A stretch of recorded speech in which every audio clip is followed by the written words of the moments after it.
I'm Monty McKinnon. I'm so glad you stopped by today. Thank you very much for being here.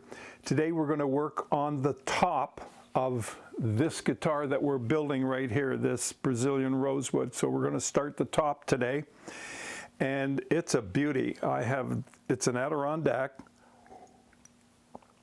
top, and I've got a lot of layout work to do on this top. I have looked at both sides. It's oversized right now. There's a tiny little mark in here which is going to come out with the sound hole. But it is, other than that, it is pristine. It is about 1,550 thousandths of an inch thick. We will take it down because we're going to do inlay with shell on this. And this is my pattern that I'm using. This is the pattern that is going to fit up on here like so. And it shows all my bracing and the numbers and the measurements and where I need to go in order to do everything. But the very first thing we need to do is to mark the center point here on this, which I've done here, or I just did. And we'll mark it. My goodness, that's right there. Then we'll join that, and I won't go all the way down the back and up the top because we're going to sand that off later on and cut it. That will show me approximately where I need to be. All right, we're good. So that's done. Now what I need to do is I want to draw a line across the top so that I know I'm straight. So I have here a clear plastic triangle, and I line that up near the top. Actually, I'm not going to line that up near the top. I think we're going to line that up near the bottom. Nope. It is going to be the top. I want to make sure that that little mark here is covered.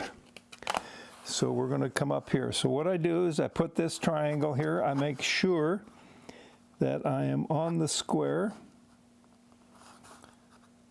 and that it's lined up. And I just come across there like that. And then I do the same thing here. That's important because your center measurements and your top is coming up here. It needs to be straight across. You need to know your center point so that everything lines up accordingly. And so in order to get there, that's why I use these tools. And then I double check with my ruler here just to make sure that it looks pretty good, and it does, and I'm going to draw that right across. This doesn't matter because I'm cutting this off, and yeah, that's perfect. All right, now we're coming down from the line that we just drew across here. We're going to come down 5 7/8 inches. So we're coming down. I got a ruler here, and I want to measure 5 7/8. There we go.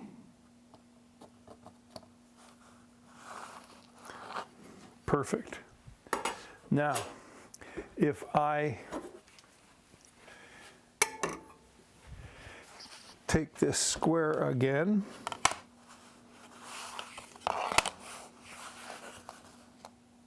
do you know what? That mark, I wonder if I had that marked earlier because it's virtually right at the junction point here of 5 7/8. All right, we've got that measured. Now what we do is we check it again because you only want to cut it once and you want to cut it right.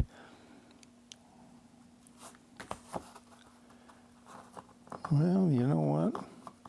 I think we're looking pretty good. Yes.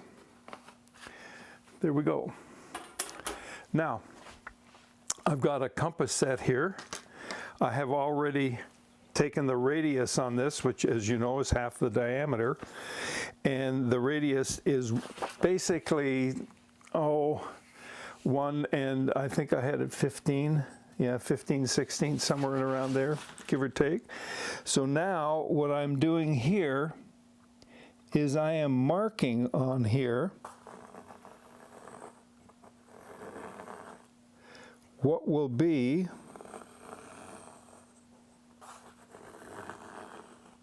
our sound hole. And the sound hole is almost 4 inches. There we go. So let's check that measurement. Can't have too many rulers. Yeah, just under 3 7/8. 3 7/8. That's what my plans call for. That's great because our X bracing, which this is going to become, is going across here like this, and it's going across here like that. But we got a lot of work to do before we get there. Now what we need to do is to drill into here and punch a hole through there so that we know exactly where we're going to be. But at this point, I don't know how big that hole is going to be. So I'm going to get another jig, and I'll show you how we do that in just a moment. Okay, I have another jig that I made. This is the shape of a guitar. It's on a Lazy Susan, and that allows me to swing it around when I need to get from one side to the other, and I do that. Now, what I'm going to be doing here is placing this top on here, because most of the building on this top is going to take place on here for the rosette and cutting the circle, and we want to put that hole dead center right where we need it to be. Now, in order to do that, you know, we've done all the measurements. I brought out my circle cutting device here. This was made by my mentor. I bought this from him. And this will end up drilling through the top, going in there, and then I end up cutting those edges around like this with the circle cutter. And I know that this fits in that hole absolutely perfectly because of the pin. Now the pin is a little bigger than 1/4 of an inch. In fact, I believe it is 17/64. So that's what this is. This is 17. This is a drill bit, and I put that in there just to make sure. Yeah, that's nice and snug. That fits very good. Oh, does it ever? Okay, so that means I can take this and I can drill a piece of wood, and I'll just take a caul here and I'll put this underneath it, and I'm going to drill that right through the top. Now, the top is too thick, and once we have all the shell in there, which will be slightly raised above here, we will lower this and run this thing through the thickness sander, and we'll get that all cleaned up. So everything is set. I know that I'm good for here. Yep, I'm right on top of that. I've checked this. I know my measurements are correct here. I've got everything I need. This is all going to get cut off.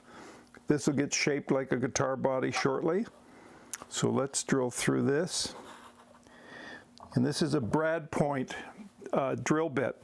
It has a little bit of a, it doesn't come to a tip like this. It's got like a little needle on the end of it.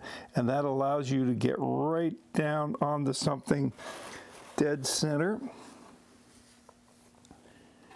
And I always like to check twice. Okay, here we go. Yep, that's fine.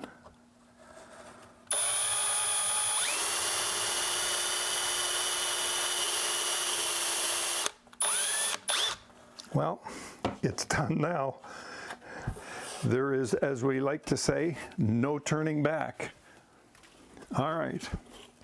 So, if we were to take this and I line up the hole, which is about there. And there's no rotor bit showing here, so that fits down in there just nice hunky-dory. So that's going to swing around. We're going to hold on to this as we do that, but we're not going to be doing this just yet. I wanted you to see that because I think it's important that we do that. All right, I'll put this away. Now, I think for today, we should end it there, and we will get back to doing more of this once I've decided on the pattern and whether or not I'm going to use a wagon wheel or whether I'm going to use a rosette that I already have selected. I have some of them here. You'll recall in a previous video I showed you some of these. This is some koa. This is one that I made earlier with koa and some Brazilian rosewood. This is koa, and this is mahogany and spruce. It's the wagon wheel. We cut into here and we cut around there. So I don't know if I'm going to do this or not. This is pretty close, although this, oh my goodness. Okay, so we're not using that one. I may have some smaller ones here. I'll take a look and see what I can come up with. This one we can make any size we want if we want to go that route. I'm not sure I don't want just purfling and shell running around this. I haven't really decided. Maybe you could write in the comment below if you like the look of that little wagon wheel. It's got green running out, and we're going to put green on this guitar. Do you like the look of that? Or would you like something that looks like this? And that shiny part is shellac. And then we'll shellac this. And the reason that we're going to shellac all in around this area here is so that when we drill down through and we're putting in the circle for the shell, it doesn't tear up the fibers of the top of the guitar. It keeps it nice and perfectly flat and square running around here because we're going to use a downcut bit. Now, the idea of the shellac is simply to protect the top. When I run that through the sander, that will all come off and it will look, again, just like this. Now this is pretty rough and it needs to be sanded smooth. We've got a little dip here, but we'll fix that. So we're all good. It's terrific. And with that thought in mind, and I've got work to do in finding shellac and maybe going up to the local hardware store and buying another can of shellac. Probably time for me to do that anyway. So I want to thank you for joining me. Please do subscribe. Give me a thumbs up if you like this video. And we're off and marching, gang. Thank you so much for being here. You are special. There are links down below if you are interested in contacting me that you can email me directly. So thank you again for joining me. This is for you, English breakfast tea, best drink known to man.